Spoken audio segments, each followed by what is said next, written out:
Baseball not only is a passion, there's nothing better than, hitting a home run and, you're almost floating around the bases. You're, on cloud nine. It's a nice escape where, when you're in school, you get those 3 hours on the baseball field not to think about the test the next day or, your exam coming up or, your SATs that you're prepping for. It's a good escape where for those 3 hours, I can compete and do what I love to do.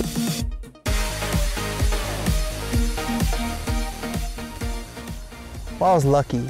I had a father that was a police officer, a mother that worked in our school system. So I remember at a young age kind of getting that foundation. I had 3 younger brothers. So I think that, just growing up, with that solid foundation, kind of gave me a pathway towards, making correct decisions. I knew that I had to be a leader for my brothers. I knew I had to be a role model for my brothers. I think coaches were a big influence. Obviously my mother, my father, grandparents. So I tried to draw a little bit from each of them. And I understood that, along the way that, there's some tough choices that you have to make. But with those choices, after you make them, you have those decisions and there's consequences to pay. But I've always tried to be aware that the choices and decisions that I do make in life, there's going to be consequences, good and bad. I had friends, and they were probably a lot closer friends before, they started, into alcohol or drugs or, what have you. And, I tried to separate myself as much as possible because that's not who I wanted to be. That's not who I am.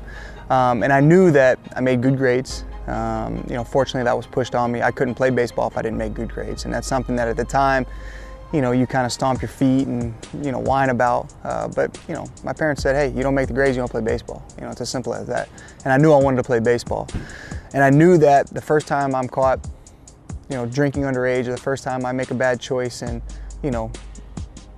drink alcohol or I, do drugs, and somebody catches me, all of a sudden that scholarship or that college opportunity, goes away. So, I'm glad that, I could say up to this point that I've never done a drug, and I'm proud of that. And that's something that, might not be the cool option when you're in middle school or high school, but, fast forward, I'm 33 now, probably some of the best decisions I've ever made. Well, I think everybody wants to be liked, but I'm glad that, I never altered or changed my values or what I believe in order to be liked. If people don't like me for the way that I am, well, too bad. So I think for me, I've never been one to say, okay, this group of people or this group of friends wants me to act this way, let me do that. That's not who I am, and that's not, people shouldn't be chameleons to try to be one person when they're around somebody and a completely different person when they're around somebody else. I think you should be liked for who you are. So it's okay to be different. It's okay to, if people don't like you for who you are, it's their loss. Of course there's temptations along the way, but when you get to those crossroads, which choice do you make? Which is gonna define your career? Which is gonna define your life? And those are the things that I think about, before, I make big decisions is, how is this gonna affect my career? I wanna be the best baseball player possible. When I put my head on my pillow at night and I'm done playing this game, I wanna say, you know what, I accomplished everything I could accomplish doing it the right way and making the correct choices.